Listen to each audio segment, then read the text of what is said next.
Hi, everybody. My name is John DePietro. And I'm Bob Zagami with the Camper Report Show.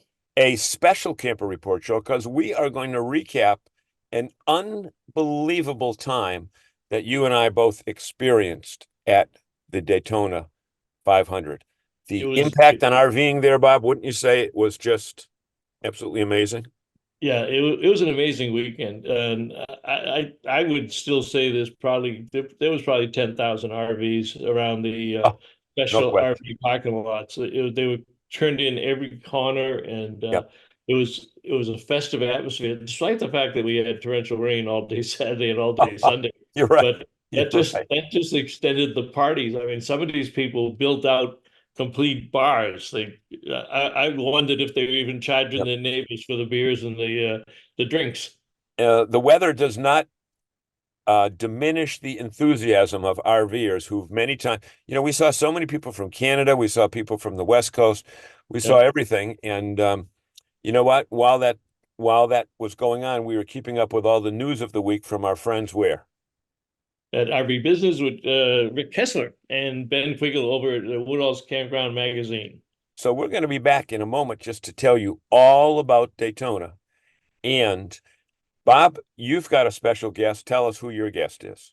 I've got Matt Oles from a kind of a new teardrop company called Modern Buggy RV. Okay. And I've got a story of two, not one, but two amazing RVers who helped me out of RV danger this weekend. Those stories and more coming up right here. Where, Mr. Zagami? On the Camper Report Show. Stay with us, everyone. Hey, everyone. Welcome back to the Camp Report Show. My name is John DePietro. That young man over there is Bob Zagami. And Bob, it's okay for us to kind of look tired because we did a lot of walking around that Daytona track. I'm still recuperating. I debated taking a nap this afternoon, but I thought if I did, I'd probably miss You, the you taping missed the right show. now. I, I said, I I was, will wait. I will wait until after our RVing in New England, which we do right after this, yeah, and then I'll just go to bed early. yeah, But yeah. And the thing is, the show was 3, 4 days ago. But the yeah, thing that I noticed, and we did a lot of walking and we did a lot of talking with RVers, um, there's 102,000 people that have seats there, and there must be another 10,000 people like you and I that have pit passes that we don't sit up in the bleachers, but we get to watch the show from other locations. I thought it was an amazingly well-behaved crowd, considering the numbers of people. How about you? What did you notice? yeah, I think it's typical of many of the NASCAR races. But it's a very respectful crowd. They respect each other. They don't hang shingles out to tell everybody who they are. And when we walked around the campground spot that you were in, we saw everything from a 15-foot pop-up trailer Right, right, to a $3 million Prevost bus. And there right. was everything in between that you And, could ever think of. And they had their golf carts, they had their tents, they had gigantic grills, they had outdoor kitchens, they had, like we said, bars. They literally set up big tents, not those little 10 by 10 things. right, They, right, I right. mean, some of them had bars that were as long as the motorhomes themselves. Yeah, exactly. And But yeah, the the other behavior thing, was amazing. Not only the behavior, but the cleanliness. They put out plenty of barrels, and everybody picked up after themselves after every meal. You never saw, I mean, in the 5 days, you never saw trash on the ground. none, none. I mean, you must be reading my notes because the third point I wanted to make was they picked up after themselves because we left on Tuesday morning, and that's when the hardcore people stayed because the race was on Monday afternoon, and then there was another race following that, the Right. Xfinity race. And then on Tuesday morning, um, everybody's walking over to the trash barrels with their debris that was left over. And even my wife noticed on a couple of occasions, she said, this place is amazingly clean considering the numbers of people. And let's face it, there was a lot of beer that was consumed. but I never saw anybody drunk. I never saw anybody Oh, misbehave. I never saw any of that. I never saw a police officer. I'm sure they were Right. there, You're but right. there was no interaction between the police and Yep. anybody at that race. Yep. Yep. They they were in their lane, they stayed there, they had their seats, or they had their uh places out in the infield or over in the campgrounds. It was, Yep. I'll tell you, when you look at that, we've seen more trash in a Walmart parking lot after five RVs stay overnight Right. than we do with 10,000 RVs spread all throughout this Yep. comp, and it's huge. I Yep. mean, Yep. I didn't check the pedometer to see how many miles we worked, but it must have been maybe 2 to 3 miles a day at least. It was Yep. just it was a good It exercise, was a that's for lot of sure. walking. It was a lot of walking. There was a Yeah, lot of yeah. merchandise. There was a lot of free giveaways, and McDonald's was giving away cheeseburgers and fries. Idaho potatoes were giving away those instant potatoes. Chevrolet was giving away t-shirts. So there was a lot of material that you could have taken advantage of. The other thing I noticed, and the final point, is help your neighbor. That was the note that I wrote. These RVers, and we've said this all along, you've said it so many times before. If you pull into a campground, all of a sudden you've got your hood up. Before you know it, you've got five neighbors over there with toolkits ready to help you out. And we experienced that on Sunday night, a rainy, cold Sunday night when my house batteries died, and we were told that we needed new house batteries. So we went to a place across the street, and um, my brother and his friend Kevin tried to install them, but I didn't have any tools. So I went next door. There was a tent, a roaring campfire, and three or four guys. And I said, "Hey guys, um, anybody have any tools?" And they immediately, there was a steel worker from Ohio, a firefighter from Canada, and a truck driver from Canada who all grabbed their tools, came over, and in the dark, pouring rain, installed house batteries in my RV that I'm sitting in right now. Now, I just, did you take out your awning this time, or you no, let no, them no, hold not, an they umbrella? wanted to take it out because they thought it was electric. And, but no, no, we had umbrellas for them. But when you look back on the whole event, it just was amazing to see that number of people be that orderly, even in a situation where there was a delay and that type of thing. So, Yeah, if that had been a rock concert and been delayed for 12 hours, right. you'd you'd have a concert full of drunks and a bunch of fights and calling the police and everybody else. But no, they just said, they were very relaxed. It is part of NASCAR. I mean, there are times that you get either a short rain delay or you might get delayed till Monday, which this one did. But they accepted. They're diehard fans. And Yep. the other thing that was great about it, there was every there were young kids in strollers. There were young kids, a lot of in the 20s that were getting interested in NASCAR. There were the veterans that, had the $2 million buses, and every week they'd follow the NASCAR circuit to another track.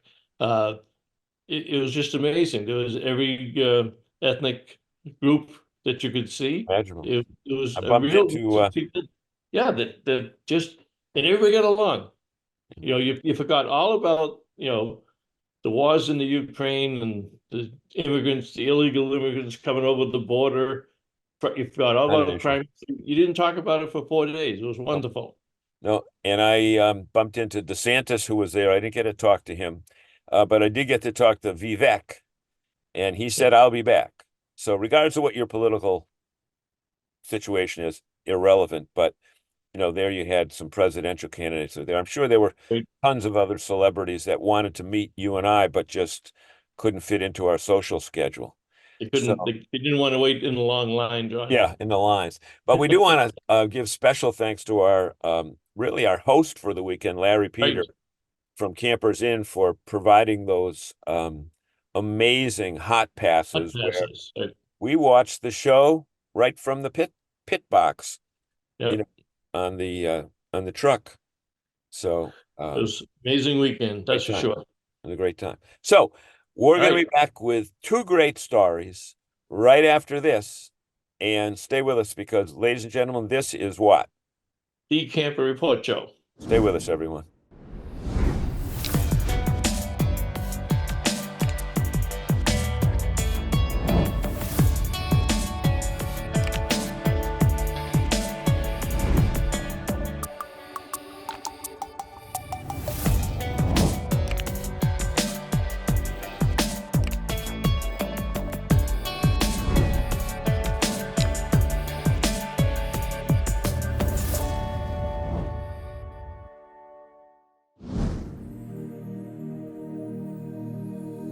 All right, welcome back, everybody, to the Camper Report Show. And our guest today is Matt Oles, a veteran of the RV industry. I've known Matt for quite a few years, maybe a couple of decades, Matt. Yeah. But you got a new Yeah. business card and a new career opportunity here. So give us a little bit about your background and then talk about modern buggy.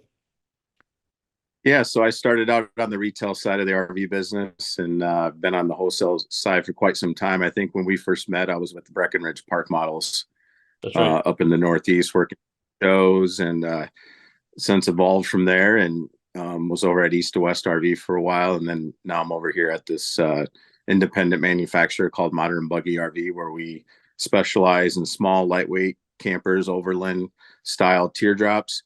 And also something I'm going to give you a little sneak peek on something we haven't announced yet, but we're going to be launching a truck camper as well.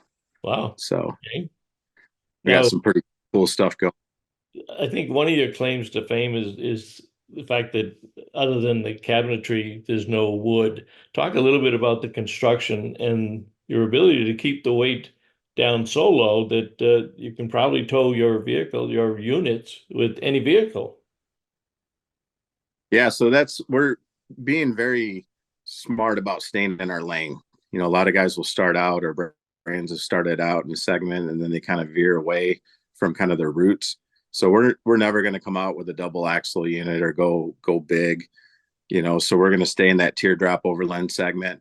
You know, we have two different series. We have our little buggy and our big buggy series, and our lightest unit weighs about 1,100 pounds. It's a little teardrop model. And like you mentioned, you know, we use a composite floor versus wood.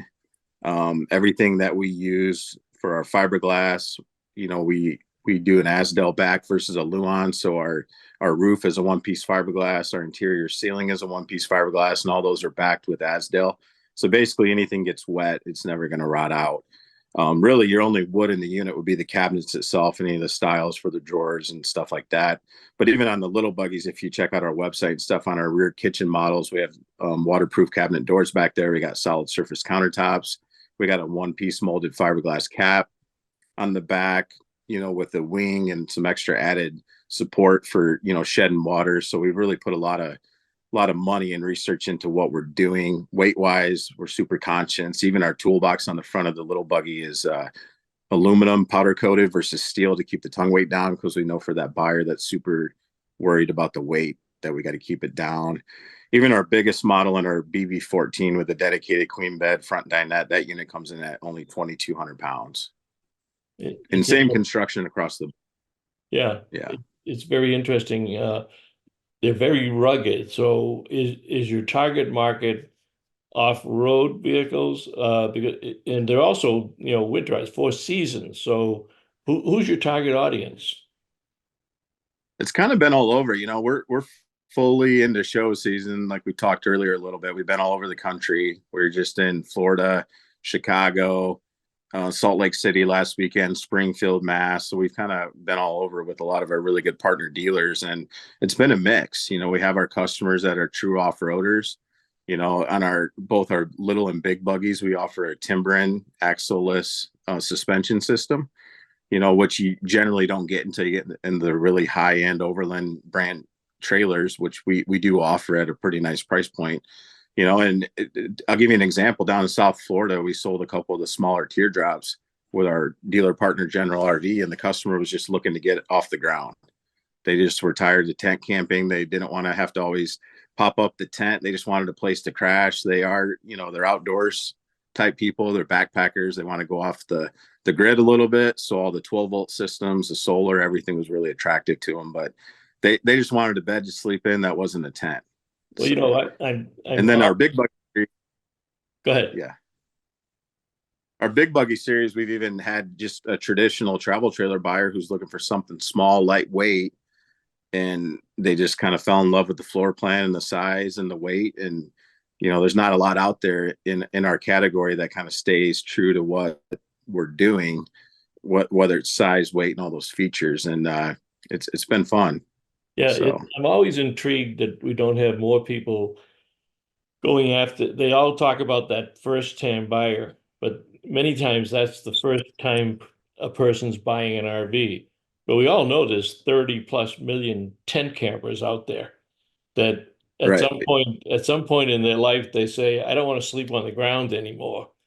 And so you've got a ready-made audience out there as they move up. And I think you're right. When we've seen in all the shows, even that Boston show, the demographics are all over the place. People, I think the best thing about our industry is that we make products in all categories, and then within those categories, you can find a entry level or medium range or a luxury type product. So you've got a nice niche where you are on that. Talk a little about your dealers and the selection process and why it's important, because you're not a big company, you're an independent company. Talk about the importance of the dealer relationships, Matt. It's super important to us being a small manufacturer because also pitching the quality, like we're not just doing an OSB or marine grade plywood floor, like we're investing into that higher end composite floor. So we need a dealer partner that not is only going to sell that value, but then if we do have an issue with the camper, whether it's major or minor, we want to make sure our customers taken care of, because as a newer brand, we know it's super important, and the customers are obviously out there. We see it with a lot of OEMs right now. They're out there shopping and they're going to spend a little more for a higher quality unit. Kind of touching back on that Overland stuff you're talking about, we actually did a show last fall out in Virginia at an Overland Expo, and there was over 30,000 people that attended that show. So it's pretty amazing the amount of people that go to these Overland stuff. And some of the stuff we're doing isn't for everybody in that Overland space, but we're actually going to the Moore Expo out in it's a big Overland show in Missouri coming up in April that we already have a space for. So we are going after that too. But traditional RV shows, I'll give you a few dealer partners. Pete's RV in your neck of the woods. Yep. We were just up in Boston with them, with you guys, and we were up in Springfield this past weekend with them. Had some great shows with Pete. Obviously, a great dealer partner. Really know how to take care of their customer, and that's why they've grown and become the big dealer group they are. Another great family-owned dealership, RV, based out of Michigan. We've been to a ton of shows with them, whether it's in Michigan, Florida, Utah. I'm going to be actually heading to Pennsylvania tonight to go support them out at the Harrisburg show. So we really tying in with these really big dealer groups that are focused on customer service and want that customer for life is super important to us, because we realize, like, we had some people that have traded out of bigger motorhomes or have sold them, and they're not campers anymore. And they come and they said, hey, we still want to camp, but we don't want something big. Or they're that first time buyer, or the tent camper buyer that's just ready for something different and to get it off the ground. So another catch-22 to that. What's that? It sounds like you've got very good, experienced and professional dealers, but you're bringing to them a product with a lot of quality that, Yes. they're not just putting a small, cheap unit on the lot. They know you because of your years in the business, but you're giving them a real, Sure. and you mentioned before, they have to know how to sell quality. It may cost a little bit more, but the package that you've built around your products should be attractive to a dealer who knows how to sell quality. Well, and we're not even on the top end of this teardrop Overland space. We're kind of middle of the road, or even towards, I would say, towards the bottom, but not when it comes to quality. So what you get for the money, we've been in shows where there's been competing products that have been 10 to 12, $15,000 more for a similar layout. And not saying those products aren't good and they don't have a place in the market, but it's hard pressed to go look at ours and see what we offer and justify that extra dollar amount. And even if we're with the same dealer with a competing product that's in that higher regime price point, you know, we've had a ton of success and it's been fun to see that, you know. So we're adding a lot of value for the money, in my opinion. You know, I feel there's times we could be a little higher price, but I like where we're at. We're kind of in a good sweet spot for what you're getting. Mm-hmm. Sounds good. Do you want to talk about Yeah. your surprise, or you want to just tell us that it's a truck camper? Yeah, I'll send you a couple pictures. So similar to what we've been doing with the little buggy and the big buggy, with the modern buggy kind of DNA, is we're going to be doing a, you know, composite flooring in the all aluminum cage. Everything's going to have Asdel backing. It's going to be a one-piece fiberglass wrapped roof. Um, we got our first prototype completed, our smallest, lightest unit. We're probably going to do no more than 4 floor plans, have a separate line facility for this truck camper. So what's been nice too is we've been getting a lot of feedback from some of the bigger dealers out there that do sell these truck campers. And we've been doing some crowd surfing on Facebook with these different truck camper groups and stuff, and kind of seeing the need. You know, there's truck camper floor plans that I sold new at dealerships up in Michigan, you know, 15 plus years ago that are still the same floor plans today. So we're not looking to reinvent the wheel, but from a build stance, we're looking to build, you know, lightweight aluminum frame, you know, as waterproof as possible with the Asdale and the composites, and then just a really good value for the dollar. So our first proto will be done. I'll be working on getting that in the back of my truck here soon. And our plan is to, you know, somewhat middle of the year, summer, hopefully maybe start production, but we're going to need at least a couple of models to do that. And what's nice too is these will fit on like a truck, you know, when we're pulling a big 53-foot trailer to deliver some teardrops and stuff, we could squeeze in some truck campers. And we understand truck campers isn't for every dealer, but we're excited to kind of enter that space because there's been more guys that have exited that segment than have entered in years. So I feel there's some opportunities there for sure. That was my next question. Do you sense that the dealers are recognizing the opportunity? And it may be because of the overland experience that they're starting to see what these people are doing. But I know in the Boston show, we had more truck campers this year than we've had in 20 years. And we may see kind of a resurgence in similar to what we saw with Class Bs. I mean, Class Bs for years, dealers wouldn't touch them. They'd have one on their lot. And then all of a sudden it went from 2 or 3% growth a year to 25% growth a year. And now it's exploded. Now every dealer in the world wants a Class B or a small Class C. Are we heading in that Right. direction with truck campers, do you think? I think so. And I think some of it is just like everything during COVID and stuff, everything got super expensive. I think if we can enter that market and be price aggressive, now keep in mind, you know, that you can only build so many of these because there's only so many people that can work on them. So it's going to take some time to get production up and going. But I do feel that market is going to come back in a big way. And I think if we can hit a good price point and somebody's going to see the value in the construction and the weight, it's going to be fun. You know, I love them. You know, I've sold them over the years on the retail side. I think they're a lot of fun because you can still pull a boat behind you. You know, Right. we're obviously going to have them. Exactly. And Yeah. we know there's a lot of pickup trucks out there. Yeah. And there might be a smaller model with just a cassette toilet, but then we're going to go into like something with a wet bath. I don't know that we'll do anything with a slide out, but we're definitely going to go after some mainstream floor plans and go after some mainstream trucks. We're going to have something that you can put in a 1/2 ton. And then we're going to have some other, you know, larger models for the 6.5, 8-foot beds. But Yeah, but yeah, you get some great dealers, so I suspect they're going to keep you pretty busy with the teardrops. yeah, no, and that's our main focus. You know, the truck camper thing is definitely going to be what we consider a little bit of a bonus to the business. But as we're growing, you know, we're working on some new floor plans in our big buggy series with a bunk. There's, you know, also our 12 LRK little buggy that won Teardrop of the Year award through RV News, and it was one of the top 10 finalists for RV of the Year for RV Business, which was pretty cool. You That's know, nice. with some of the names that are, you know, it's kind of Yeah. cool seeing that list come out. There's, you know, Brinkley and Grand Design and Alliance, and there's some really well-respected brands and manufacturers in that list. And Little Modern Buggy is, you know, one of the top 10 finalists. It was really cool. That's good. So, All right, you can pat yourself on the back for that. All right, our guest this morning has been Matt Olds from Modern Buggy RV. And Matt, it's good to catch up to you. Stay in touch You with us. bet. Let us know how you're doing, and I'm sure we will catch up to you at one of these shows on the road. Yeah, I'll come see you when the weather's a little nicer in the Northeast. How's that sound? You guys keep that snow up there. We enjoyed having the doors open I'm down in at the plant. Florida. No. I'm down in Florida. I fly back for business, but no, I'm in the land of the sun. No more shoveling snow. Well, good for you. It was over 60 degrees in Edwardsburg today, which is just north of Elkhart there. It's just a border town there. So we build these in Michigan, but it was 60 degrees and everybody had t-shirts on and all the doors were open in the plants and everybody was smiling. So it was a good day at the office today. Good day. All right, Matt, I'll let you get back to work. Thank you very much. We will catch up to you.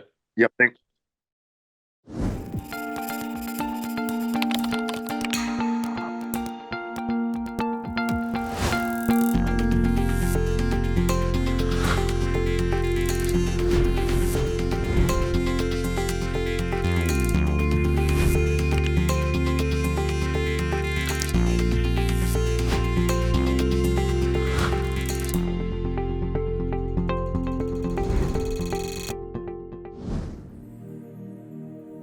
We're at the Mellow Mushroom in St. Augustine, which really has nothing to do with views and Navions, but yes, it really does, because today I was in desperate need of help. And I went to a couple of dealers and they didn't have the right parts, so someone on the internet, Kent and Shandy, said, find the part and I'll put it in for you. The one thing you Now, learn we were 30 miles when you away own up an in, RV is you have to be where were we? technically Jacksonville. proficient. So we of which drove I am 30 the miles. exact opposite. My wife said, you don't even So know I found these this people. young man. I said, don't worry, on the they're part internet. of the View and Navion group. And He graciously you know what? has You were able to offered push help. that It's the second push that seat back and get gracious that. helper What was it we you found did? in this Who's solo? saga. So why do you guys do this? Why in the world would you help a total stranger on a beautiful day to get back on the road? That took a minute for me to ask the question. You want me to answer? Yeah. Yeah. Why do we do it? Well, because it's a community, and if we help you today, then you're going to help somebody else the next time, and it all gets paid back down the line. So it's fun. It builds our knowledge too, and we can share what we know, and it's just good for the camaraderie of the group. Yeah. Does he drive you crazy when he keeps doing these things? Oh no, he does it and he enjoys it, and helps us to make new friends. I mean, you guys were at a winery when I called. Yes. And the only reason I called is because you saw it on the Facebook group, the View Navion Facebook group, and you even put your phone number down. Crazy people like me could call, and actually we did. But, you know, the whole thing with this RV community, I'm sure you'd agree with me, is that they're caring, sharing people, and they help each other out when in need. Absolutely. We've made great friends through the View Navion group, and continue to do so. We just made 2 more today. And I've heard you made great friends, and also Bob Kelly. Oh, absolutely. Absolutely. And, you know, he's the epitome of people to share, because a couple years ago, I was complaining that my TV was no good. He said, here, go buy this TV at Best Buy, and I'll put it in for you. So I had to drive to New Jersey, and you said, I'll put it in. And my wife is still dumbfounded that this actually happened. But, you know, the worst we could do, the best we could do, the least we could do was get you a pizza here at Mellow Mushroom. And folks, believe it or not, Mellow Mushroom is a pizza place, not a place where you smoke. So what would you say to other RVers that know there's somebody in need and, might be reluctant to help out? Oh, well, I would say don't hesitate to ask if you need help, and don't hesitate to take somebody up on their offer, because the people that are willing to offer are going to almost exclusively know what they're doing, and if at the worst case scenario, you make new friends. And you saved our lives, because I was so disgruntled with the fact that all these things were going wrong at the same time. And I was ready to drive back Interstate 95 another 1,200 miles just to end this trip. But now I'm smiling again, and it's because of people like you. And thank you so much. And, thank You're you to the very group. welcome. Yes. We're glad to have met you, John. Great. Thanks, guys. Yes. Hey everybody, we are at Daytona International Speedway. It's the end of Speed Week here, and we're here with Randy. And Randy's from Ohio because he's got his Cleveland Browns hat on.